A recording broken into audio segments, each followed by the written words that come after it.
이전 영상에서 성인 ADHD라는 개념은 ADHD에 걸린 어른이란 뜻이 아니라 어려서부터 있던 ADHD가 발견되지 않고 치료되지 않아 성인이 되어서까지 문제가 지속되는 상태를 말한다고 말씀드렸습니다.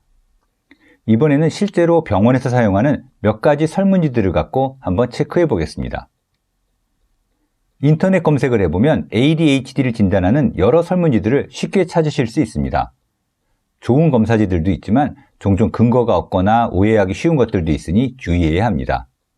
그중 대한신경정신의학회에서 선정한 설문지 2가지와 의학적 진단 기준을 갖고 체크해 보겠습니다. 먼저 ASRS입니다. 한글로는 성인용 자가보고 척도라고 부릅니다. A 파트에는 총 6개의 질문이 있는데 1번 끝마무리가 좋지 못하다, 2번 순서 없이 우왕좌왕한다, 3번 할 일을 깜빡한다, 4번 골치 아픈 일은 일단 미루고 본다, 5번 꼼지락댄다, 6번 부산스럽게 계속 움직인다 등입니다. 화면에서 색칠한 부분에 해당하는 것이 4개 이상이면 성인 ADHD를 의심합니다.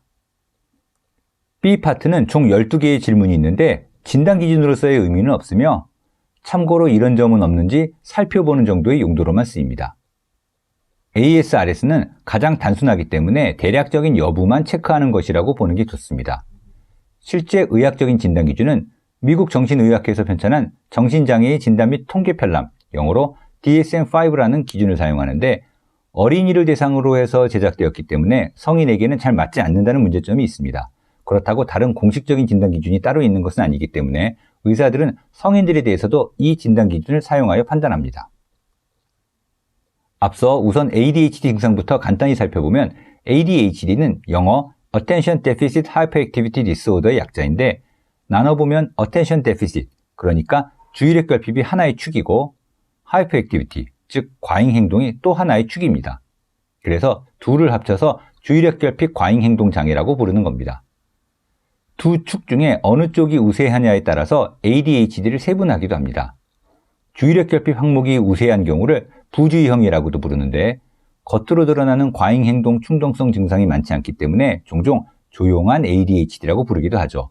한마디로 말해 얌전하게 있으면서 멍 때리거나 딴 생각이 많은 사람들입니다. 여자들이 주로 이 타입이고 어른들 또한 아이들에 비해 일단 체구가 크기 때문에 아무래도 과잉행동이 덜 나타나 자연스럽게 부주의형으로 판정되는 경우가 많습니다. 이에 반해 과잉행동 충동성이 우세한 타입은 어릴수록 그리고 남자들에서 흔합니다. 가만히 있질 않고 쉴 새 없이 왔다 갔다 하며 덤벙대고 사고를 칩니다. 그리고 이 두 축 모두에서 5에서 6개 항목 이상이 해당되는 혼합형이 있습니다. DSM-5 또한 이 두 축으로 나누어 진단 기준을 나열하고 있습니다. 그럼 주의력 결핍에 포함되는 항목들을 체크해 보겠습니다. 첫째, 실수가 많다. 둘째, 집중을 오래 하지 못한다. 셋째, 상대방 말을 집중해서 듣지 못한다. 넷째, 할 일을 끝까지 마무리 짓지 못한다. 다섯째, 순서대로 일을 차근차근 하지 못한다. 여섯째, 머리 쓰는 일이 너무 싫다. 일곱째, 물건을 자주 분실한다. 여덟째, 뭐 하다가 옆에서 부시럭거리면 저절로 고개가 돌아간다. 아홉째, 늘 하던 일을 자꾸 깜빡한다 등입니다. 이 중 6개 이상에 해당하면 주의력 결핍 증상이 있는 것으로 간주합니다. 다만 성인은 5개만 넘어도 진단 기준에 부합되는 것으로 봅니다. 다음으로 과잉행동에 포함되는 항목들을 체크해 보겠습니다.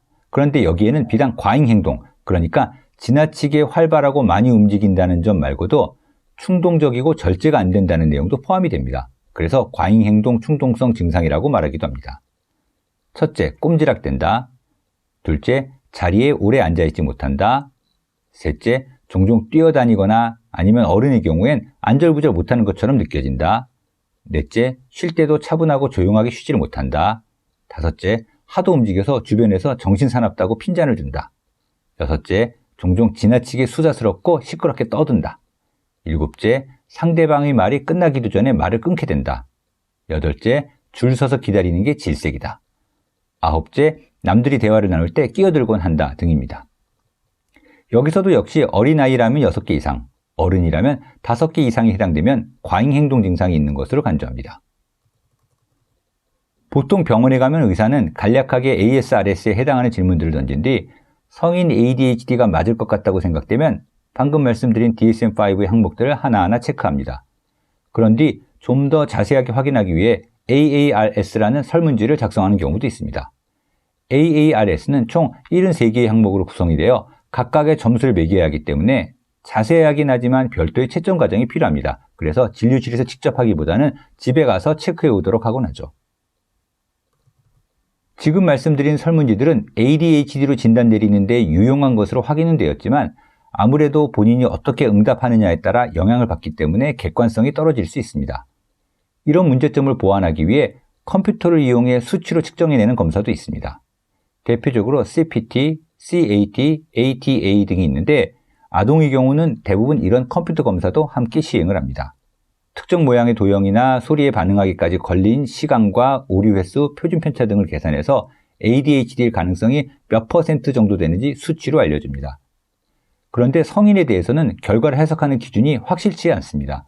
그래서 성인 ADHD의 경우는 이런 컴퓨터 집중력 검사를 할 때도 있고 그냥 생략할 때도 있습니다. PET나 기능성 MRI로 뇌의 이상을 찾아내 진단할 수도 있습니다. 하지만 아직까지는 연구 단계이기 때문에 대학병원에서의 소수의 경우를 제외하곤 이런 영상검사를 ADHD 진단에 실제로 사용하지는 않습니다. 요약하자면 성인 ADHD를 진단하기 위해서는 상세한 병력 청취가 우선입니다. 의심이 된다면 설문지와 진단 기준으로 하나하나 체크해 봅니다. 때론 지능검사나 컴퓨터 집중력 검사로 좀 더 정확하게 확인하기도 합니다. 그런데 치료 부분에서 다시 말씀드리겠지만 약 처방이 진단 방법이 될 수도 있습니다. 주의 집중력에 영향을 주는 약을 복용했을 때 호전을 보인다면 ADHD일 가능성이 있다는 의미죠. 설문지와 진단 기준 정도는 본인이 직접 체크해 보셔도 좋습니다.